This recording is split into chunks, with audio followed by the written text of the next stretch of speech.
this point in the workshop, I do a short and sweet review of SQL or SQL. So I put together some slides on this. I, in the US, learned to say SQL, but as I've traveled around, I think people more commonly use the acronym SQL, which stands for Structured Query Language. And it's the language used by virtually every major table-based database. So MySQL, SQLite, Postgres, which is what this project is about because it's PostGIS, and then the Microsoft products SQL Server, Access, and Excel to some extent allow you to use SQL on your tables. And it isn't exactly a standard. The names of functions and the way that certain things work will differ based on which database you're using. So if you're familiar with MySQL, you might not be able to run the exact same query in Postgres, but the same overall idea of keywords and selecting and joining will still be valid. There are much more comprehensive resources for learning SQL. So Khan Academy and Codecademy both have a whole curriculum about this.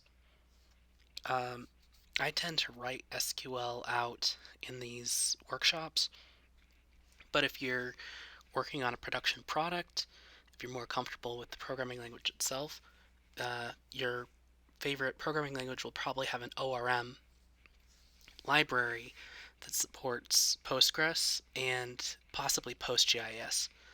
And what is an ORM?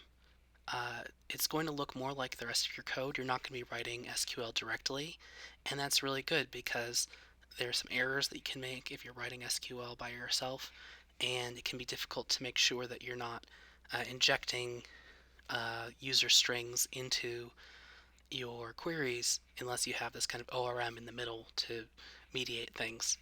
Negatives is that, at some point, if you're messing around with the database, if you're, changing some things around, you probably will have to log into the database and use SQL directly.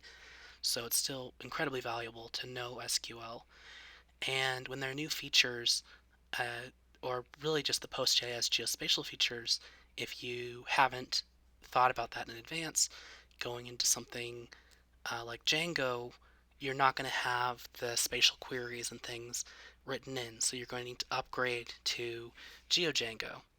I've listed here GeoAlchemy, which is the upgrade to SQL Alchemy Python library, and GeoDjango, which is the upgrade to the Django library. If you're familiar with either of these libraries, then you're going to feel at home in the Geo equivalent. You're going to see, oh, there are these new fields, types, and things. So there's nothing wrong with using these. I just think in the workshop I don't want to say, oh, well, if you've never used an ORM before, let's learn SQL Alchemy, and someone would say, oh, well, I use Django, or I use this. SQL is just the lowest common denominator of at some point you're going to be writing some SQL, and you're going to be talking to these different tables, and this is what it is. My setup for syntax highlighting, I use pgcli.com. I don't know if it works very well on Windows, but it has support for Mac and Linux that I've seen. And I'll draw a little table like this. So when I start out with an empty database and do an example, I'll create a table of stations. Let's say they're like train stations.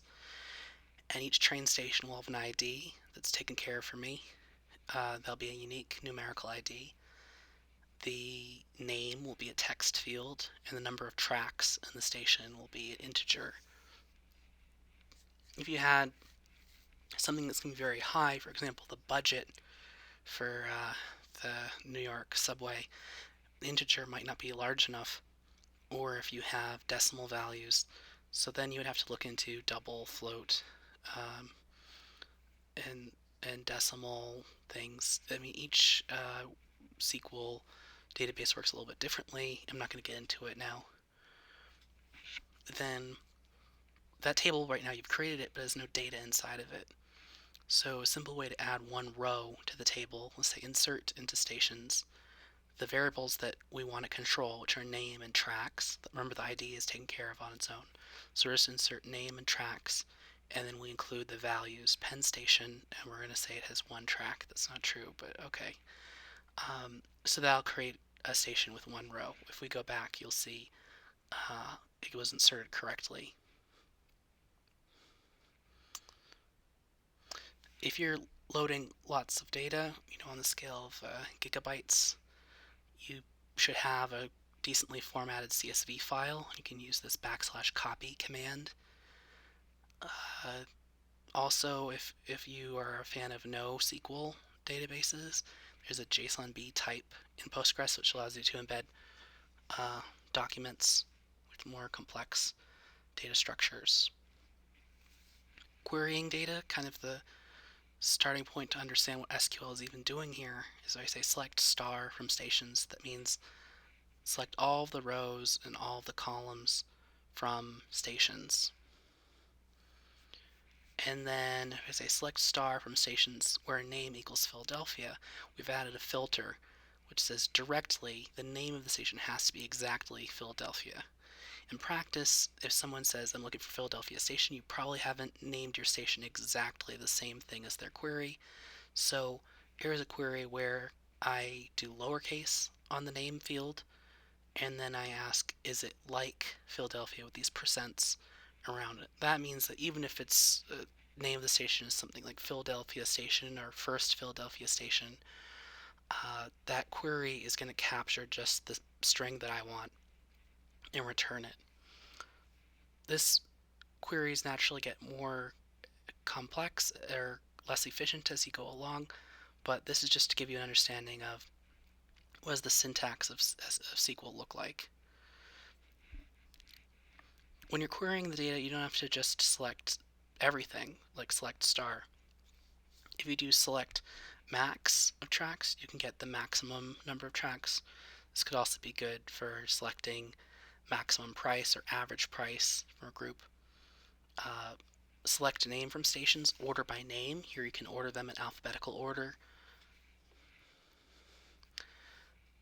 More advanced queries typically use group by. That could give you the average over a group, and for multiple groups that exist. The example of this would be all of the stations in the same city or the same state will be grouped together in that process. And then join, very powerful feature to connect two or more tables.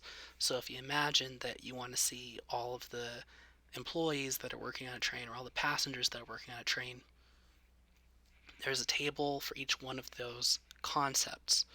And when you select a train and you want to attach that information, let's say a person is looking up their ticket and they want to know what's the start and end time. That's not stored directly on their ticket because the train, if it's delayed, if the train is full or something, that should be connected to just the train table, and then when their ticket queries, it'll connect to the trains table to get that information. Some queries to think about that I've prepared for this, using the concat function in Postgres, you can combine variables and strings. This is the same as doing the variable start plus the string to plus the variable finish, but you have to write it out like this because of how SQL does things. So this would allow you to say Boston to New York as just a variable, and then once you have that variable, if you want to have a human readable name, you add this as route. So now we're kind of creating a new column when we return the table, and that new column is going to have our custom text field. And then ticket price, here we've selected another column that's just going to be left alone. Here we use a join. So imagine that every train route has reviews. Hundreds of reviews. So that's not going into the trains table, it's going into a separate table just for reviews. And we say, oh, we want to know all of the reviews for a particular train. You would say select from train reviews where train reviews train ID equals this. But in this case, we're actually trying to find out of all of the trains and all of the train reviews, what is the average rating? So we're selecting from trains, that's like our core table, and we want to select the average star value. And to do that, we're getting the trainer views joined to the trains in one kind of confusing process, but it's allowing you to merge these different tables together so that you can do the analysis. And here I've had them grouped by start and finish, so multiple trains would be on the same place. That isn't nearly necessary for here, but just to give you an idea if these can all kind of be added together. Overall, if you're familiar with SQL, especially if you're familiar with Postgres itself, um, PostGIS is the same thing. It has the same rules. There are some new functions. Group by and join become more interesting because you can do a spatial join. Connect um, this house to all of the surrounding features, things like that. And this is just a basic intro. I'll try to, in the next video, do a more realistic process where we include the geospatial queries, but this is just kind of an overview to get you familiarized with SQL.